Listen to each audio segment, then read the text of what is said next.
All right, everybody. You've reached your main man, Anthony Brogdon, on Strong Inspirations once again, and I got a heavyweight on my channel. Let me tell you, my friends, I am excited. Let me tell you how heavy this guy is. I had to go through two or three other people to get to him. This guy got people that I had to talk to them people. Them people had to vet me, and then he said, all right, I'll do it. But once I got to him, he was ready. He know that this what he about to share with you, he know this information. He said, man, do I got to prepare for? No, you ain't got to prepare for it. He said, I know I don't. I know what I'm talking about. And I'm so excited that these kind of people decide to come on Strong Inspirations. I have gotten lucky. I wish this was a number. I would play it in the lottery and maybe I would win. A number that said, hey, I don't know, it might be in the book, a number that said, you found good people who want to tell Black history stories. If that's a number, I'm gonna play it. Because I know I would hit. I'm running in these people. How about this one? Did you see the video on the channel with the lady that I found out of St. Catherine, Canada, the last Underground Railroad stop? She said that when them enslaved Black folks got here, it was a wrap. And the slave catchers was coming over there trying to catch them when they was going over the bridge to get from America to Canada, and people would beat them up. Told them, you ain't taking nobody back with you, man. These people done come too far. We accept them. And then they developed their own township. I think she called it Colored Village, right outside, like a suburb of St. Catherine, Ontario, Canada. Check that one out. Did you see the one I did with the guy whose great-great-grandfather was Abraham Lincoln's personal barber? Cut Abraham Lincoln's hair? Incredible. Watch that video, because what that allowed me to think is that Abraham really was a nice guy. He had this black guy cut his hair. That black guy could have said slip and cut his throat. He said, I trust this man. And then he had him to be a part of his personal bodyguards when Abraham Lincoln went to the sites where they had the Civil War. Check it out. Watch that video. Did you see the video I got on there with the guy whose grandfather, no, it might be one or two greats, something like that. They had him at the tree and was about to lynch this brother. And a white guy felt a little compassion somehow at the last moment, close to the last moment, and let him go. Watch that video. I'm gonna stay on that same note just a little bit longer. My man is waiting, he's smiling. I know he's ready to go. Watch out, people. Did you watch the video of the guy who, when he was 13 years old, the Freedom Riders was coming through town and he wanted to go see them, got pushed into the Greyhound bus station after they left even. They arrested him and put him in prison for 5 days at 13? Watch that video. Did you see the one I did with Madam C.J. Walker's great-great-granddaughter? Watch that video. I'm jamming on this channel. We're coming to the end of the year. We're in December, everybody. I'm over a year old now. I got over 200 videos on the channel, and you're gonna really like this one. I know you like a lot of them because I got a lot of likes. You're gonna like this one. This guy is gonna got something that you don't know, is gonna put it on your heart. At Strong Inspirations, I give it to you straight, no chaser. So come on now, hit the subscribe button. It's free. I don't ask no information. It just let me know you like me. Hit the like button on this video because my man gonna blow your mind. Watch out. He got a backdrop too. He that good. He ain't just sitting there under the window. He got stuff behind him. He gonna explain it to you. Hit the notifications bell. So when I put the video up, and I'm doing 4 or 5 videos a week, I got that many interviews. and I stagger them, and I don't know when I'm gonna put them. I did one not long ago. It was 3 o'clock in the morning, my time. I just couldn't sleep. I said, well, shoot, I know what to do. Let me share some Black history. And I put the video up. And then tell somebody about strong inspirations. My numbers of subscribers is up. Now, the other couple more things before I have my guests come on, y'all know that I'm serious about my Black history. I took 2 years of my life and I did this documentary called Business in the Black, The Rise of Black Business in America, how slaves learned how to read and write. And I named schools that we as Black folks had for our other Black folks, and we taught each other how slaves owned businesses and used the profits to buy their freedom. I list names in this. I found one guy that'd be worth $20 million today. You can't stop us when we got our mind set. Watch that. It's streaming on Amazon. And then I went one more step further. I wrote a book that's similar to that, but more thorough. It's 200 facts. I tell you all the ways slaves learned how to get their freedom and some of the ways that they did that. It's all in my book. I ain't gonna lie to you, my friends, I'm not no big reader. So if you can give it to me straight, then I like it. That's what my book does. I don't add no commentary. I just give you the fact. It's called Black Business Book. Get your copy. I'll autograph it. And every 10th book I sell, I donate one to a school. How about this? And also, if you read my book and you don't learn nothing new, I give your money back. You can just send me a message, an email, say, hey man, I knew all that. I figure you that smart, I give your money back. A book with a money back guarantee, boom, shakalaka, there it is. If you've never heard it, you heard it here first. Now you hear me, one more thing, I got a lot on my mind, folks. I got big plans for next year. And the first of the big plan is my own Black History Festival in Kansas City. My own one. I call it Freedom Quindaro.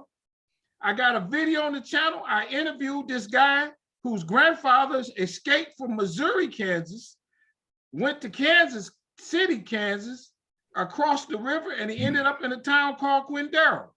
He told that man, you come over here, I'm shooting twice with the same bullet. I ain't going back. I had enough of that. I was so enthralled, I said, I got to go check it out myself. I want 1,000 of y'all to come. I ain't trying to take no more than that because I want it to be well organized. We're going to have a party in a barn on Friday, take tours on Saturday, to have a picnic, and I got the locals cooking the food, so it's going to be good, fresh, all that stuff. I got you, and then we're going to do the picnic. We're going to hear the voices, and then Sunday we're going to do a brunch, and then you can be on your own. Memorial Day weekend, May 27th through the 29th, and it's very reasonable price weekend. And I feed you and I give you beverages. Can't give you no liquor, but I can tell you where you can find the moonshine. All right, I'm rocking and rolling, and I'm gonna do 2 of those. The other one's gonna be in the Lane, Arkansas, putting the date and all that together. Now, one more thing, you hear me use this word strong a lot. It's my favorite word. I even posted a picture of me under Strong Street. I love Strong. Strong stands for strength, tenacity, resilience, and a sense of oneness, nobility, and grace, which is the introduction to my guest today. He's a strong soul brother out of that town where he lived. Everybody like him. Come on, please introduce yourself. Thank you for being on Strong Inspirations. How you doing today, Anthony? My name is Thomas Jackson. I'm from St. Augustine, Florida, and I'm a lifelong resident of the community. And St. Augustine is considered to be the oldest continuously occupied European settlement in the New World, which is United States of America. Thank you for having me. Let me ask you, I got to do this. I got to ask you some questions about yourself, man. Are you from there? Yes, I was born and raised in St. Augustine. How did your folks get to St. Augustine? Did you do any genealogy to figure out where it kind of began? Well, you know, my father was really actively involved in our annual and then biannual family reunions. And when I used to ask him, how did we get to St. Augustine, he would tell me that my grandfather couldn't find work in South Carolina. We were from the Barnwell, Blackville area of South Carolina. So he came to St. Augustine to try to find work. And when I asked him, well, why St. Augustine? He said, well, because the family was there before. Oh, really? Okay. So I'm still working on that part of it, trying to figure out where we were here before and what we were doing. But my grandfather pretty much was born and raised in Blackville, South Carolina. Have you been there? I've been there a couple of times. Yeah. In fact, I used to go there every summer for reunions. And then we had started having reunions every other summer. I got you. Yeah. Well, let me ask you this. Do you know, is that where, if your folks was that where they were enslaved in that town, do you think? Someplace else? Do you know anything like that? I know they did sharecropping. Oh, did they? In that area, but I'm not sure about the slavery part. Yeah. Because when I asked my grandfather really, you know, how far back did he know, he would tell me that his father told him when they came over from the islands that they settled in that area. So but I'm not sure which island. I'm still trying to work on whether really? Islands off the coast of South Carolina, whether it was Barbados, whether it was Jamaica. I'm still looking. How about this? I got some people on the show and I've been introduced to the Gullah Geechee. You're not a part of that, do you think? I'm a member of the Gullah Geechee community as a member of the organization, and the organization I'm a part of now, the Fort Mosay Historical Society. We collaborate with the Gullah Geechee community and the Gullah Geechee Corridor Commission. Oh, so the commission actually extends south into St. Johns County. Oh, I love it. So now where did you get your appreciation for Black history, though, to want to do what you do and spend your time like you do? Well, I've always had a passion for history. My father was a history major.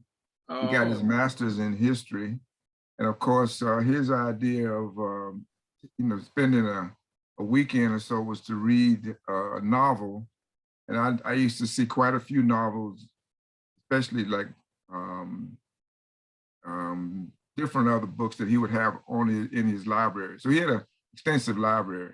So I kind of got a passion for it by way of you know, him, and he was encouraging me to do that. But once I went off to school, I kind of it kind of ignited that passion, and I kept it up. Yeah, and I like this, man. Hold on, we got to go on this just a little bit. You said he got his master's degree? Yeah, he got his master's from Florida A&M University. I love it. In history, and then he came back home to St. Augustine to teach, and eventually became a principal of one of the local elementary schools. He was assistant principal at one of the local high schools during the integration period, and ended up, he retired, and he passed away in 2001. Okay. But he was an avid photographer. Okay. He did printing, mimeograph, a lot of things to support the Black community back in the day when what you needed was in the community. I got you. You needed tickets, you needed programs, you needed funeral programs, you needed NAACP, you know, things like that. I got you. Print them. Yeah. Now let me ask you this. You said that he because of during integration, did he get jammed up where he was the principal, and then when they integrated, they might have made him the vice principal? A lady tells me that on the channel. Do you know of that kind of thing? Well, I know that happened. It didn't happen to him, but it didn't? Okay, good. So yeah, he was a teacher up until the time when the schools began to integrate.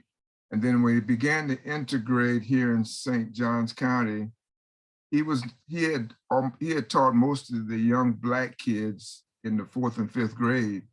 So they asked him, assigned him to be assistant principal, because those fourth and fifth graders were now going to high school, and he knew most of them. So he was more of a way of their acclimation into the quote unquote white school. Do you know this? When they integrated, did the black students go to the white school or vice versa? No, the black students went to the white school, and the black school in a sense became a middle school, and then Okay. an elementary school, and then a middle school. Do you know if there was a lot of backlash, fighting and stuff like that as a result of the integration? Yeah, there was. That was during the same period of time I was going through school in high school, and there was the public school, there was the private school, and then at the public school there was a lot of tension because of coming out of the 60s. Yeah. And when the Civil Rights Act of 1964 was signed, I was at a private school and we integrated right away. Of course, the black private school was closed down. We went to the white private school. But then the public schools, they didn't integrate until 1970, which was about 6 years. It was called gradual integration. Okay, couple more questions on this note. I like where you're coming from. Growing up in that town, there was a black neighborhood. Yes. What was it called? And is that where you live? Well, there was Lincolnville. Yeah. And there was West St. Augustine. All right. Now, I lived in West St. Augustine, but I went to school and to church in Lincolnville. Oh, did you know of stuff like don't go on that side of town when it get dark, or that's the side of town that the white folks and you got to be a little careful? Did you experience that? Yes. Really? Most of the sock hops and dances were in Lincolnville at the Gallimore Center, which is just south of Lincolnville. But in order to go to those dances, you had to, when the dances were over, you had to get back out to the west side. Right in between the two, Lincolnville and the west side, there was what's known as the San Sebastian River. And there was one bridge across that river. All right. So most of the time you left as a group. You went to the dance as a group, and you left the dance as a group, and you didn't have much trouble getting across the river on a bridge. But if you took time, let's say, to walk your girlfriend home and she lived in Lincolnville, and the group had left you, you had to kind of make it your own way to get across the bridge. Oh, really? Sometimes if you got caught, you had to jump in the river and swim across. Oh, really? I never did that, but I know one or two guys that did do that. Oh, so now all this develops St. Augustine. Am I saying it right? Augustine. Well, it depends. I mean, some call it St. Augustine, some call it St. Augustine. Yeah, but it just depends. But the town has a rich history, which leads into what the fort is. Let's start at the beginning before we go to the fort. The beginning of St. Augustine? Yeah. I mean, because let's start there, and then that leads into the fort of how Black people got there. Well, when you talk about St. Augustine is a giant in the Christian world, Christian religious community. Oh. He was an African saint who wrote quite a few canons of the Catholic and the Christian church. Now, so St. Augustine is named after a Black guy? Yes, St. Augustine. Yes, St. Augustine, he has an African mother, St. Monica, and the father, they said the father was a Roman soldier. Oh, really? But I wasn't quite sure about that.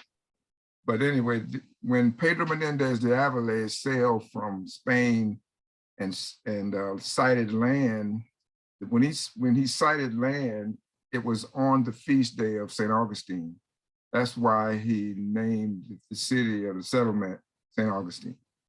Now, that was in 1565. So the period of time that we portray at Fort Mosay is 1738. So it's a good little distance of time from 1565 to 1738. Yeah. But during that time, when we talk about history in St. Augustine, we talk about the first Spanish period, which is 1565 to 1763. And then there's a British period from 1763 to 1783.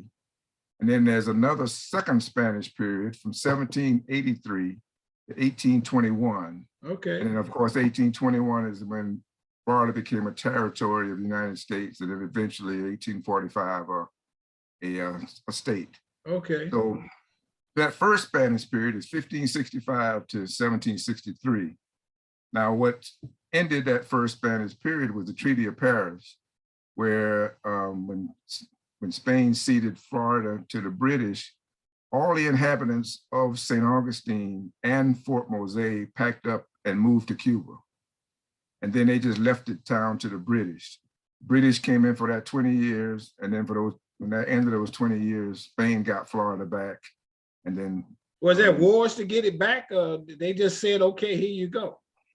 But there was wars, they were fighting, and they were exchanging territory and land. Okay. Because Cuba was more important to Spain than St. Augustine or Florida, so to speak. Oh. Even though now they would think differently, but at that time.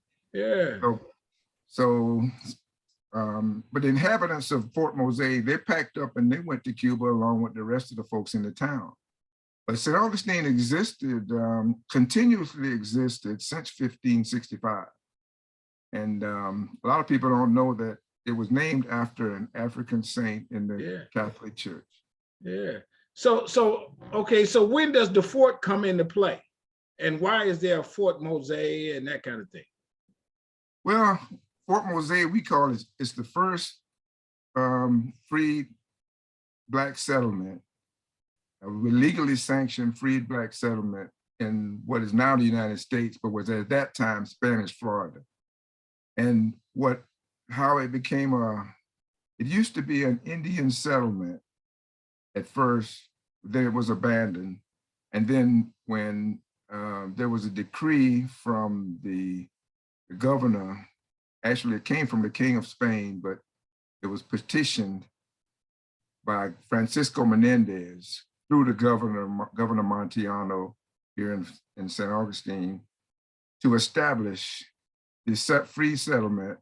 And that free settlement, the requirements were any freedom seekers, they would come down from the Carolinas, from the Carolina plantation, and they would live at Fort Mosay. They could live there free as long as they became Catholic, which was the original religion of the Spanish crown.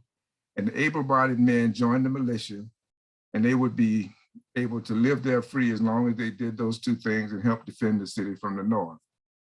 Now, a lot of people say, well, why did they have to become Catholic? Well, of course, as a Spanish person, religion was part of the life. Okay. If you look back in history, I know some of the history buffs will look back and say, well, when the Moors were in Spain, that was a whole different thing. There was Islam, there was a lot of Jews in Spain during that time period.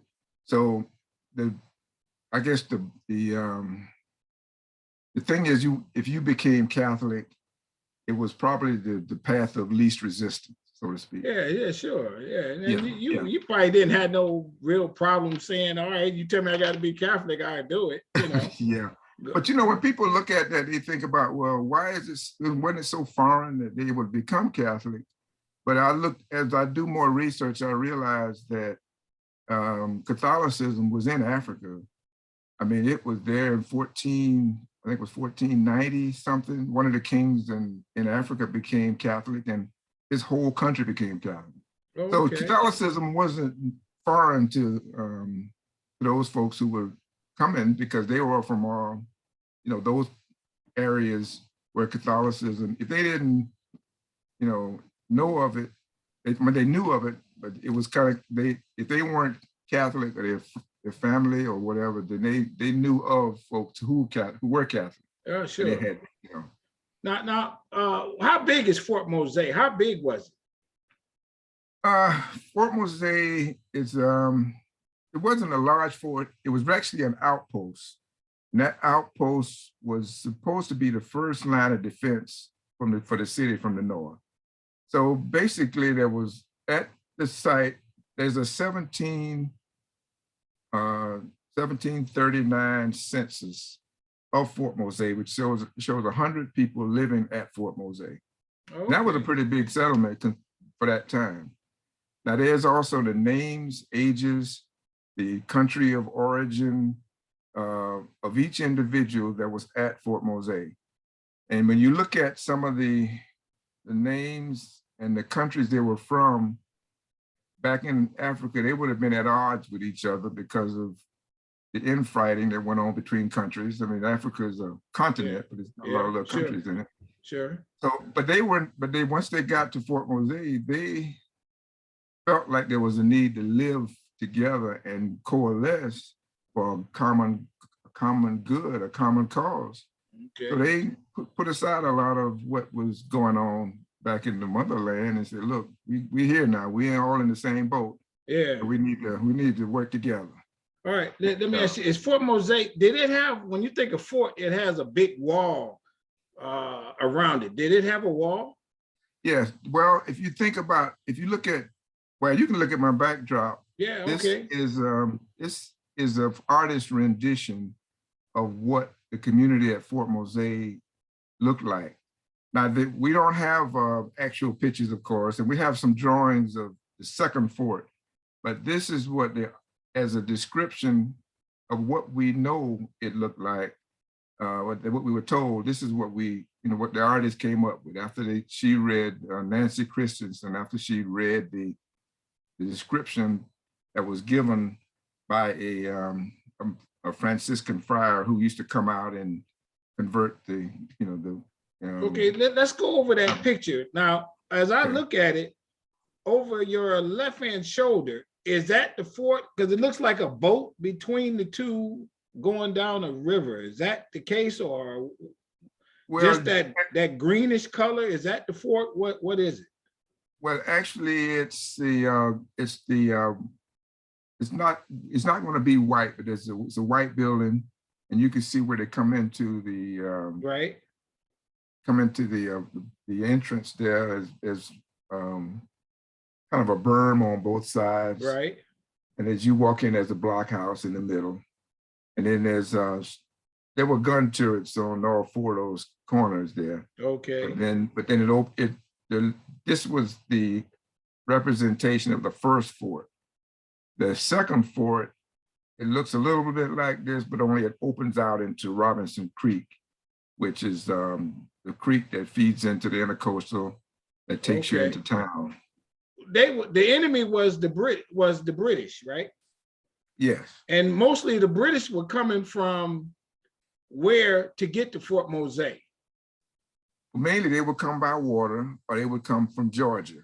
Oh, I got you. I got you. Now, most people don't realize that the first major defeat of the British Army in the New World happened at Fort Mosay. The first major battle that the British fought in the New World was in 1740 at Fort Mosay. And we reenact that every year in June, and it's the Battle of Bloody Mosay. And the reason why it got that name Bloody is because the British called it Bloody Mosay. Because they lost. Yeah, they did. Colonel Palmer was killed at that battle. Oglethorpe was reprimanded from the British Crown, and it was called the War of Jenkins' Ear. Now we had to authenticate Fort Mosay, the history of it, and how it looked, where it was, and what happened here through chronicles in Spain. Okay, how about this one? When they had the war and the British was coming down, Florida is the furthest southern tip. If the British would have won, they wouldn't have won nothing but Florida. Is that right? That's the question. Oh, no, well, the British were in control of Georgia, South Carolina, North Carolina. They were in control of most of the territory. And the disputed part of it was southern Georgia and northern Florida. That was the kind of disputed no man's land. Okay. Yeah. So when the runaways or the freedom seekers, we call them, made their way down from the Carolinas, once they got to St. Mary's River, they knew that they were into Spanish Florida. Then they knew that they could be free as long as they made it to Fort Mosay. There was help. Okay. There was help, help from the Yamasee. And I know you've had Dr. Anthony Dixon on. Yes. And talked about the Seminoles and the Yamasee. They were instrumental in helping the runaways make their way down to Florida. So it was like I said, it was kind of a no man's land between Georgia, southern Georgia, and northern Florida, and that was where the Mosaic militia did a lot of their patrolling. Oh. Yeah. So we always say the Underground Railroad came south into Florida long before it started going north up into Ohio and Canada. Yeah. And if you think about, I don't know if you had anybody talk on your show yet about the Stono Rebellion. Yeah. But the Stono Rebellion it happened in South Carolina. It was 1739. And there was about 40 Blacks who ran away from the plantation. These were, I think they were Mandingas, but they were warriors. And they killed a lot of folks along the way escaping. It wasn't like they was just stealing away in the night and trying to be quiet about it. They were killing people along the way. Killing white people. Yes. All right. So what happened, they ended up, most of those guys got caught and they severed their heads and put them on poles along the way, which curtailed a lot of the southward movement of the Underground Railroad in 1739. And then of course, 1740, that's when the battle happened. So the British just got fed up with the Spanish offering this freedom. So then in 1740, they came down. Leading up to the Battle of 1740, there was actually 4 outposts surrounding St. Augustine. Fort Mosay was one of them. Another one was Fort Picolata. Another one was Fort Pupo. Another one was Fort San Diego. Okay. And they had destroyed all 3 of those other forts before they took Fort Mosay. So when they came and take Fort Mosay, the inhabitants of Mosay went into the town and in the Castillo, and they stayed in the Castillo for about a week. I guess it was a short period of time. And then with the soldados from the Castillo, the Native Americans, and the Blacks, that's when they attacked the back Fort Mosay and retook the fort, and ended up sending the British back up into Georgia. Is there any idea of a rough estimate or what have you of how many people runaway enslaved might have made it to the fort or something like that?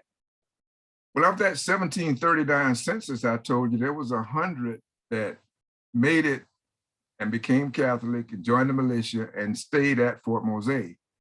Now, I just have an inkling, my own inclination is that there was probably quite a few who decided, well, look, I don't necessarily want to be Catholic. I don't want to defend this city, but I'm out here now. They ended up joining the Native Americans and going into the hinterlands and becoming part of the Seminole Nation eventually.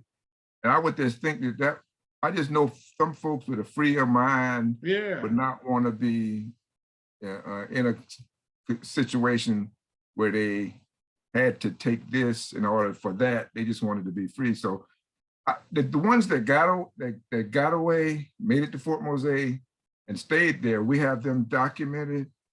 But the ones that just decided, well, I'm just going to join, go in the hinterlands, join the Native Americans and live, that's probably something for a fictional novel or whatever. Okay, I got you. But then also there's also the ones who didn't make it. Those that got captured and taken back, or those that just got killed along the way. I mean, you can imagine coming up to the St. Mary's River, and if you go in the wrong direction, you may end up out in the Atlantic Ocean, you know, food for the fishes, so to speak. But the Native Americans would help you get where you can cross the river, how you can get down to Spanish Florida, because, you know, taking a wrong turn, it could be hazardous to you. I've always wanted to ask this. Is there a documented Underground Railroad route from Georgia to Fort Mosay? And then we can look at it in this terms. If you got on Highway 75, let's say, that was the road that it could have been a mile wide or whatever. But if you got that direction, then you knew to go straight, which would take you towards Fort Mosay. Is there stops along the way that you all have found? Well, of course, you don't know exactly what route they took because it was it was unknown and it wasn't really publicized. Yeah. Other than by word of mouth. Yeah, right. But, I got you. But the most of the navigators that were from Africa at that time, they knew how to read the stars. They knew how to navigate. Okay. And so, as long as they kept the main body of water to their left, and they kept the North Star in their back, and they just and they stayed because they didn't travel in the daytime. Most of the time, it was at night. Oh, I got you. I got you. So they would during the day they would sleep and try to keep from getting caught by the slave catchers. I got you. No. Part of that question goes like, there is an underground conductor in Cincinnati, Ohio. This lady wrote a book about this guy and how he had helped close to 300 runaways, former enslaved people get away. Are there names across that similar to him that you all have found that might have got from Georgia to Fort Mosay? No, the only individual that we highlight, so to speak, is Francisco Menendez. Okay. He's the captain of the Mosay militia. And he spoke 4 different languages. He spoke Spanish, he spoke British, English, he spoke the Yamasee language, and he also spoke his native Mandinga language. So he was able to navigate in and out of the communities, so to speak. Oh, really? Okay, I got you. Yeah. I love it. He fought with the Yamasee in the Yamasee wars up in the Carolinas, and through that he heard through the Native Americans in the Yamasee that Spanish Florida existed, and they were giving freedom to any runaways that got down there as long as they became Catholic and defended the city. I got you. Well, he was he was a ferocious fighter, you know, so, and he's kind of a colorful character that, I mean, there needs to be something written about him in a book of his life.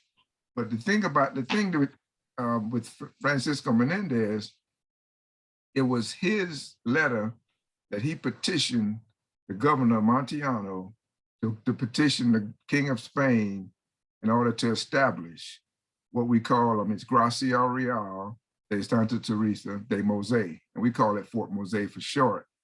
But it was him, Francisco Menendez, who actually did that. Now, once he was in that Battle of Bloody Mosay in 1740, we've got some indication and some knowledge about him. He was actually captured by the British. By the British, again, right. But at that time, he was a corsair. He was actually on a pirate ship because he was working a pirate ship, and they caught him, and somebody recognized him as from Fort Mosay. He was at that battle, and they whipped him, and he escaped from that, made it back to St. Augustine. Oh, he's a bad dude. Yeah, I love it. Yeah, got back to St. Augustine, and then he ended up leaving when the British got St. Augustine from Florida, when they got Florida back. He moved back to Cuba and ended up in Cuba And he got a land grant from the Cuban government, but they say he went into Havana and he didn't hear from him after that. Okay. Now I can imagine a guy who was a fighter, a pirate, captain of the Mosaic militia, and then he going to start being a farmer. No, I don't think he would want to settle down like that. Let me ask you this, a few more questions. When they got, when Fort Mosay at its heyday, was it all Black, or there was some white people that lived there too? Well, I would think it was, the census just showed Africans and African names, but it was mostly the African. See, well, I put it like this. Now, whenever a person became Catholic and got baptized, they would actually give them a Christian name, so to speak. So they would relinquish their African name, and we never will know that, but they got the Christian name, but they would also say what country they were from and give a description of, like dark, Negro, mulatto, or something like that would maybe, and you would be able to see whether they were, darker skinned or they were mixed, or but they didn't, but they didn't really say there was any whites at Mosaic itself. But I wouldn't, and then it was the Native Americans, they were there. So I think it was Blacks, Africans, Native Americans were at Mosaic, and then of course the priests who would come in for religious instructions and communion and the religious rites would be, they would stay there for a period of time and come back to the town and then go back and forth. Now, Fort Mosay, they had stores and all that to be self-contained, and you really didn't have to leave the fort for the most part to do daily life stuff? Well, most of what you needed was right there at the fort, but the Spanish really wanted to encourage the establishment of Fort Mosay in order to help support the city of St. Augustine and the garrison, which it did to a certain extent, but there was a lot of help that was needed to to keep the settlement going. Yeah. Now there was corn raised out there. There was a lot of different. And also there was, of course, the Spanish brought the Andalusia cattle from Spain, and the Blacks knew how to herd cattle. They rode horses, so they were able to. In other words, that they were the beginning of the cowboys who went west. I got you. But yeah, so they knew that, and also they knew how to raise the other crops around. But the crops weren't raised to the extent that it was enough to support the city and the soldiers and all. But there was enough for the small community of Mosaic. And there was a lot of fishing going on. I mean, the fish were plentiful in the intercoastal and out in the. I got you. Now, I mean, just for one more, and you probably answered this, but for my clarification. Let's say I live in Fort Mosay. I come and go as I please in and out of the fort on a daily basis to go into St. Augustine or wherever to get my food, my crops, my cattle, whatever I need, right? Is that how that went? Or I kind of stayed there because I needed to protect myself? Well, the Fort Mosay was an outpost, and it was a protection, the first line of defense for the city of St. Augustine. I got you. So there was militia there, and you had to be on duty. So let's say if you got 30 militiamen at Fort Mosay, at any given time, 8 to 10 of them would probably be patrolling, going out in the hinterlands, making sure that there was no enemy out there camped around, and they maybe go up to the St. Mary's River, which was a good trek. How many battles, scrimmages or whatever, do y'all maybe chronicle over some period of time where the British tried something? Is that it? You see my question? Yeah, now that battle at Fort Mosay is the Bloody Battle of Mosay, 1740. Right. There were, How long like I did said, that last? it was pretty quick. I mean, they came in. Okay. Actually, they took the fort without a battle because the inhabitants of Mosay went into the Castillo, which is the Okay. I main remember you fort saying that. downtown. Right. Right. Okay. But then, so what that the battle was when I say we, but the Fort Mosay community, Fort Mosay militia, and along with those soldados, which was the Spanish soldiers, along with the Native Americans who were sympathetic to the Spanish side, attacked Fort Mosay and retook the fort. I got you. But that's the bloody battle of Bloody Mosay. Okay. One more question here. When you said the militia, they're black men, there was always some racism in it. Did they not want the black men shooting on the white people that were coming to take over the fort? Was there something, some racism thing to that? Well, the more I delve into it, the more I realize that in Spanish history was not so much a white-black thing. And I don't want to say that too lightly, but okay, because whites and blacks were so intertwined. The Moors ruled Spain for 700 years. Yeah. So a lot of parts of Spain before the Spanish expelled the Moors back into Africa. So there was a thread of Black heritage or Blackness in the Spanish tradition. So they have, like I said, they have names for different shades of people. Yeah. You know what I mean? But they were all, if they were Christian, they were Catholic, they had the rights of the citizenship of that country, of Spain. So that's why when the blacks got down and came down, it was like, well, you became Catholic, you have the rights of a Spanish citizen. I love it. I got you. Yeah. I got you. Yeah. I got you. The British form of slavery was a little different. You black, you're a slave, you be a slave the rest of your life, whether there was no way out. Right. There was a way to get out of slavery in Spain. You could buy your way out. You could fulfill your indebtednent. Yes. Your country could be free and everybody would be free, something like that. So I got you. Now, how did when you Fort Mosay? What happens there today? Are we moving up the climb line? I mean, it's a historical site. Fort Mosay is in the city limits of St. Augustine. All right. The property itself is owned by St. Johns County. It's managed by the Florida Park Service, state of Florida.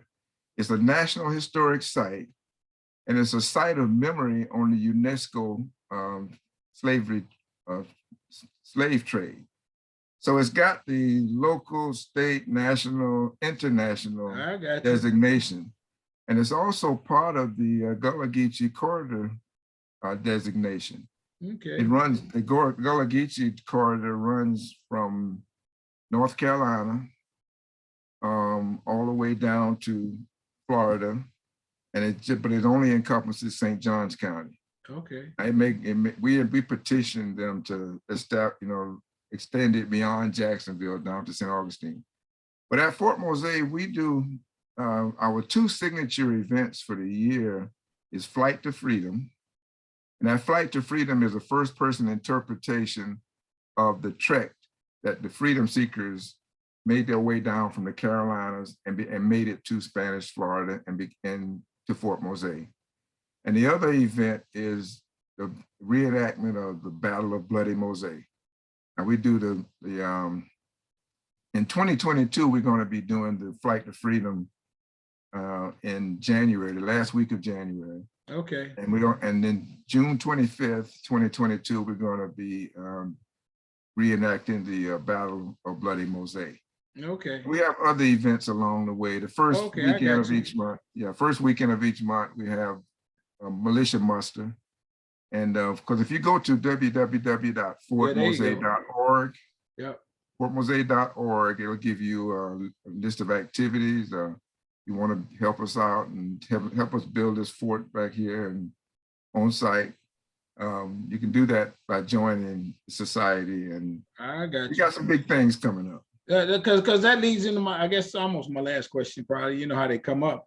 What does it look like? Does it? You all are doing some development things at the fort. You said build it up. You all are trying to build up what for it to look like originally what it was. What's the plan?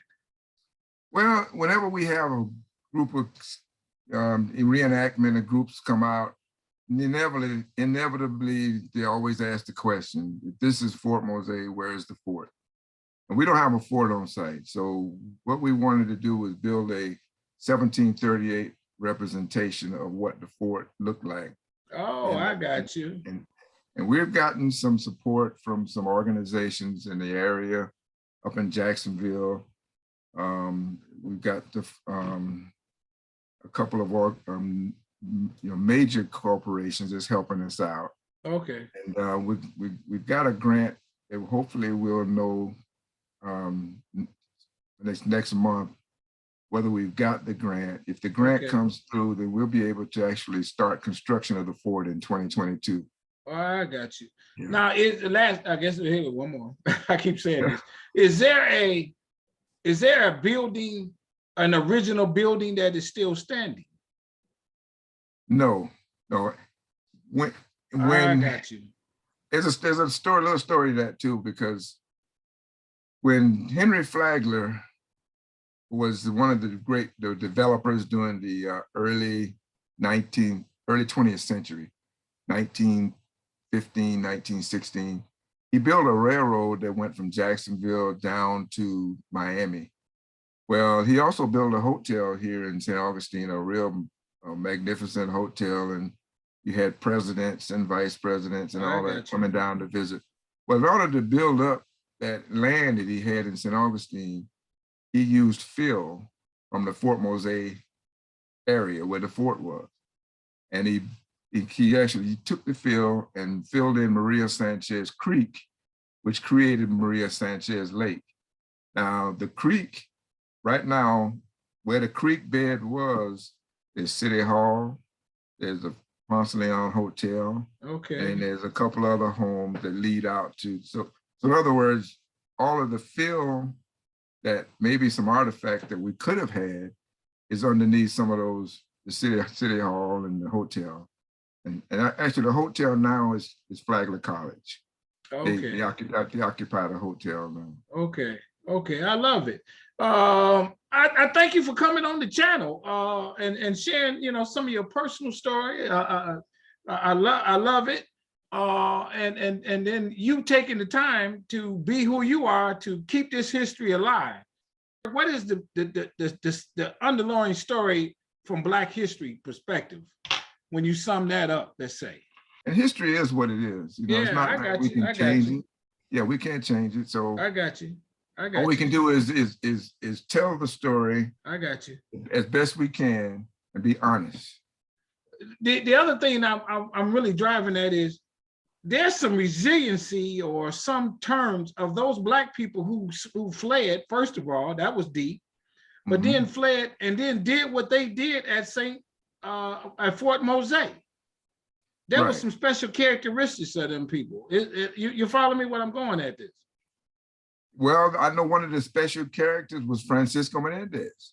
Yeah. And but he was kind of the leader of the group. But those other individuals, they had that spirit of wanting to be free, wanting to be part of something that they can control their own destiny. And even though they were caught up in the history of the times, the dynamics of Spain and England and all of those, that was going on. Yeah, they kind of eked out their own existence within the parameters of what they were allowed to. I got you. So that's it. And that's what we can, all we can do. We can only live from within the fishbowl that we inside. Yeah, that's it. That's it, everybody. That's the closing remark right there. I thank you for coming on the show. Everybody hit the subscribe button. I'm coming at these people, and they smart folks, they experts, they volunteer their time to keep the history alive. Got a personal love for it. Something, I don't know, just beautiful folk, man. They coming on the channel. Like this video, because I know you didn't know that story, and if you did, you know more about it. He explained it so eloquently, so thoroughly, so comprehensively. Hit the notifications bell when the videos come up. You get a ding, a shock, a smoke signal, or something to let you know Strong Inspirations back at you. Tell somebody about the channel so you don't keep it to yourself thinking you know everything when you got it off the channel, and everybody else should need to know this, because you might not tell it all like he has done. And then do all the other things, you know, watch my movie, read my book. Happy holidays to you, my viewers. And to you, my guest, I say this with all sincerity, and I mean this: stay strong, stay safe, stay on your grind. I love what you're doing, that you spend your time volunteering or whatever to do this. This is your calling, man. You took on the heat of this. Your father and everybody else said Black history is it. You followed the mantle, and look at how great you've made it. You know your stuff. That's evident. Well, this is only the beginning. That's beautiful, man. I got that vibe. Everybody check him out. Go down there. I'm coming down. I got a couple people on the channel out of that town, and I got to go see it. I've not been that way. I've been through Florida, but not to that town. And I got to come check it out and see them festivals and things, especially that war enactment. Go ahead. Carter G. Woodson, whose birthday is today, he sent Zora Neale Hurston down to Florida to research the old Negro Fort, which is another story over in the Apalachicola area. Yeah, I heard a little bit about that. She wrote about Fort Mosay, thinking initially that was the old Negro Fort. So if you look at the Association of American Life and History, annals, Carter G. Woodson really kind of uncovered a lot of information about Fort Mosay before the Black Caucus and Jane Landers and those folks got involved. There it is. So, and then Zora Neale Hurston, she wrote about it. Yeah, there it is, everybody. Whoop, there it is. To you, my brother, I say thank you for coming on the channel. Well, thanks for having me. We out. Merry Christmas. Merry Happy Christmas. New Year. All right, thank you.